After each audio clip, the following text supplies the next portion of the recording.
मेरे ख्याल से ये तो एक बड़ी चेतावनी बन के रहेगी, क्योंकि जब आप स्टेट स्पॉन्सर्ड टेररिज्म या राज्य प्रायोजित आतंकवाद को बढ़ावा देते हैं तो ये हमारे लिए, भारत के लिए बहुत चिंता का विषय बन जाता है। क्योंकि देखिए, हम तो एक उन्नति की बात करते हैं, हम सबको साथ में लेके चलने की बात करते हैं। तो जो भी हमारे काम में रोड़ा अटकाएगा उसके लिए हमें कुछ ना कुछ कार्रवाई करनी पड़ेगी। अब जहाँ तक न्यू नॉर्मल का सवाल है, आप देखिए, हमने तो यही बोला है कि पानी और खून एक साथ नहीं बह सकता। Blood and water can't flow together, talks and terror can't be together. यानी बातचीत, संवाद और आतंकवाद एक साथ नहीं चल सकता है। तो हम तो सिर्फ यही बोल रहे हैं कि आप शांति की प्रक्रिया अपनाइए, हम भी उसका साथ देंगे। जब तक ये नहीं होगा तब जो आतंकवादी हैं या उनके आका हैं वो हमारे लिए समान मान है। दूसरी चीज़ ये है, जो भी आतंकवादी को बढ़ावा देगा हम उसको जवाब देंगे। और हमारे पास अगर बैरंग चिट्ठी भी आई तो भी हमें पता है कि जवाब किसको देना है, हमें उसकी चिंता नहीं है। और जहाँ तीसरी बात है कि जहाँ तक आप ब्लैकमेल करना चाहते हैं हमें किसी चीज़ के लिए, मेरे ख्याल से भारत अभी इतना संपन्न है कि हम किसी ब्लैकमेल से डरने वाले नहीं हैं। तो आपका असेसमेंट क्या है इसके, जो रिजल्ट्स रहे उसका आकलन क्या है? और सिंदूर 1.0 अगर मैं कहूँ 1.0, तो देखिए, मैं तो ये कहना चाहूँगा कि मूवी शुरू भी नहीं हुई थी, सिर्फ एक ट्रेलर दिखाया गया था और ट्रेलर के बाद 88 घंटे में वो ट्रेलर ख़त्म हो गया था। तो आगे आने वाले हालात कैसे होंगे ये, इसके बारे में हम पूरी तैयारी करके बैठे हुए हैं। और अगर कोई ऐसा हमें मौका देता है पाकिस्तान, तो हम उसको भरपूर एक शिक्षा प्रदान करना चाहेंगे उसको कि कैसे एक जिम्मेवार नेशन को अपने पड़ोसियों से बिहेव करना चाहिए। तो अगर हम एक ऑनगोइंग ऑपरेशन की बात करते हैं तो इंडियन आर्मी उन चैलेंजेस के लिए हमेशा तैयार है। देखिए, जब कोई भी ऑपरेशन होता है उससे कुछ ना कुछ हम शिक्षा ग्रहण कर सकते हैं। तो इस ऑपरेशन में भी हमने कुछ शिक्षा ग्रहण की। जैसे सबसे पहले तो हमने ये लेसन प्राप्त किया कि इसमें सबसे पहले चीज़ ये है कि जो डिसीजन मेकिंग है या जो आपने निर्णय लेना है उसके लिए समय बहुत कम है। और निर्णय आपको हर लेवल पे लेना पड़ेगा। क्या आप यहाँ पे निर्णय लें और फिर नीचे पास करें? नहीं हो सकता। तो हर लेवल पे, हर स्तर पे लोगों को समय के हिसाब से तैयारी करनी पड़ेगी और एक्शन लेने पड़ेंगे, कार्रवाई करनी पड़ेगी।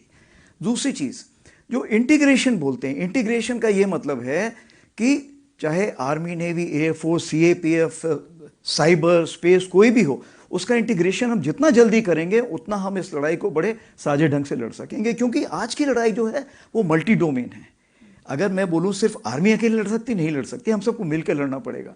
जो सैटेलाइट है वो बताएगी कि कौन कहाँ पर बैठा हुआ है, और जो उसी प्रकार से जो हमारे साइबर हैं उसका ये है कि क्या मुझे एक, मान लीजिए एक ड्रोन आ रहा है, तो ड्रोन के लिए क्या मुझे फायर करने की ज़रूरत है या मैं उसको इलेक्ट्रोमैग्नेटिक स्पेक्ट्रम या कहीं लेज़र से किल कर सकता हूँ? तो बहुत सारी चीज़ें हैं जो इतनी आपस में घुल मिल गई हैं कि हमें उसमें साथ में बैठ के सोच विचार करना पड़ेगा। तीसरी चीज़ ये है कि लड़ाई कितने दिन चलेगी ये आज हम नहीं बता सकते हैं। हमने तो लड़ाई तकरीबन मान लीजिए 88 घंटे में की, कल कोई 4 महीने भी चल सकती, 4 साल चल सकती है। इस चीज़ को मद्देनजर रखते हुए क्या हमारे पास साजो सामान है उस लड़ाई को लड़ने के लिए? क्या उसके लिए शस्त्र हैं? अगर नहीं है तो उसकी हमें तैयारी करनी पड़ेगी।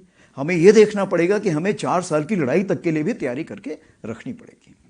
सर, आपने बैरंग लिफाफे की बात की, मेरे जहन में सीधा आया कि जो अभी दिल्ली ने जो धमाका देखा, हालांकि अभी इन्वेस्टिगेशंस उसकी चल रही हैं, लेकिन रेड फोर्ट के सामने एक ब्लास्ट हुआ और इससे ये भी समझ में आता है कि डेटरेंट एक तरफ रहता है, लेकिन जो देश के दुश्मन हैं वो भी अपने हिसाब से आगे बढ़ने की कोशिश करते हैं कि अच्छा ये डिटेक्ट हो जाता है, हम इस हिसाब से करेंगे। तो नंबर 1, हम कैसे वो डेटरेंट हासिल कर रहे हैं? और जम्मू कश्मीर को भी अगर हम स्पेसिफिकली देख लें तो क्या वो आपको वहां से हम एक ऐसे सिनारियो की बात कर सकते हैं जो आतंक मुक्त की तरफ बढ़ा रहा हो हमें? तो सबसे पहले तो आपने डेटरेंट की बात की। डेटरेंट जो हम बोलते हैं सैन्य शक्ति और जो हमारा राजनीतिक इरादा है, राजनीतिक निर्णय लेने की जो काबिलियत है। क्योंकि डिटरेंस तब काम करता है जब आप उस पर विश्वास कर सकें कि हाँ ये कुछ करेंगे अगर हमने कुछ कार्रवाई गलती की तो। दूसरी चीज़ ये है कि क्या सामने वाला उस पर विश्वास करता है। तो हाँ, आज जो हमारा डिटरेंस है हम कह सकते हैं कि हम ये करेंगे, दूसरा वाला विश्वास करता है कि ये कर देंगे। तीसरी चीज़ ये है, क्या उसके पीछे आपकी सैन्य शक्ति है। हाँ, आज की तारीख पे हमारे पास वो सैन्य शक्ति है जो दिन ब दिन बढ़ती जा रही है। तो ये 3 चीज़ें हैं जो डिटरेंस के लिए काम करती हैं, और मैं कहना चाहूँगा आज की तारीख पे डिटरेंस काम कर रहा है। जहाँ तक हम जम्मू कश्मीर की बात करें तो जम्मू कश्मीर के हालात कैसे हैं? जम्मू कश्मीर के हालात देखिए, 5 दिसंबर 2019 से आज जो है बहुत ज़्यादा बदलाव आया है। जब 2019 में आप देखिए, जब हमारा संविधान का अनुच्छेद 35 अल्फा जब हम लोगों ने निरस्त किया था, उससे लेके आप कुछ पूछना चाह रहे थे पहले, मैं नहीं अच्छा, आप तो उसमें सबसे बड़ी बात ये थी कि सबसे बड़ा बदलाव ये आया कि एक मोहतरमा थी, मुझे याद है उस वक्त मेरे पास आई थी जब मैं नदन आर्मी कमांडर था, तो उन्होंने बताया था कि उसके पहले क्या होता था, जब स्कूल के प्रिंसिपल बोलते थे कि बच्चे कल स्वतंत्रता दिवस है तो देश के झंडे का चित्र बना के लेके आना, तो वो घर जाके पूछते थे मम्मी कौन से देश का चित्र बनाना है झंडे का। लेकिन 5 अगस्त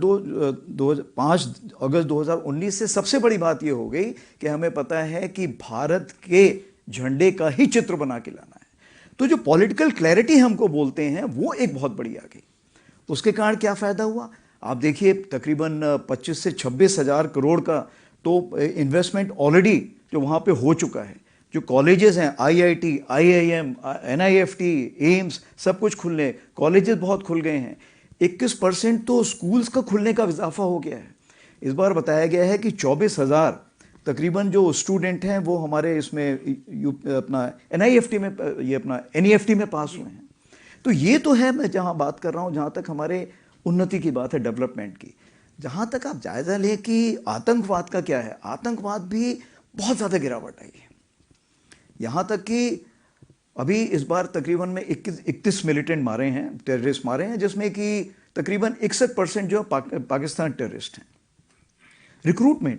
रिक्रूटमेंट इस बार सिर्फ एक हुआ था और वो भी पकड़ा गया। सिर्फ एक रिक्रूटमेंट है तो वो भी पकड़ा गया था।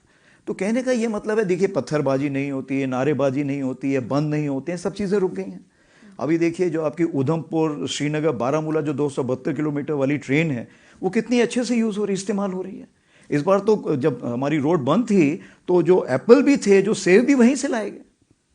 तो ऊपर नीचे का जो हमारा मूवमेंट है वो है। अमरनाथ यात्रा देख लीजिए, पहलगाम हुआ, लोगों को लगा पता नहीं अमरनाथ यात्रा में इस बार लोग आएंगे कि नहीं, बट पिछले 4 साल का जो हमारा औसत है वो तकरीबन 4.3 लाख था और इस बार हमारा 4.13 लाख सैलानी आए सिर्फ अमरनाथ यात्रा के लिए। तो कहने का ये मतलब है कि सारे मापदंड आप देखें तो जम्मू कश्मीर में बदलाव आ रहा है, अच्छे के लिए आ रहा है। जो उसका एक यूथ है, जो जवान है, वो जो उसे चाहिए एक आशा और विश्वास की जो एक जागरूकता है वो बढ़ती जा रही है और भारत के प्रति जो एक सम्मोह है वो बढ़ता जा रहा है।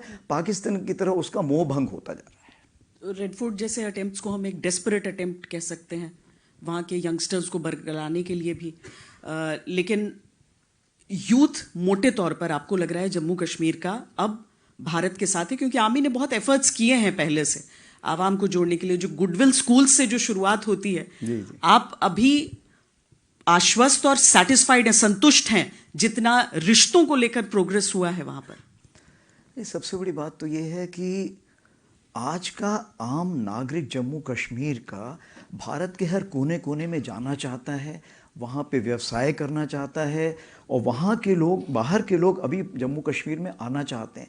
उससे बड़ी बात यह है कि जम्मू कश्मीर के लोग जो वहाँ के हालात देख के परेशान होकर बाहर निकल गए थे, वो भी कश्मीर में वापस आना चाहते हैं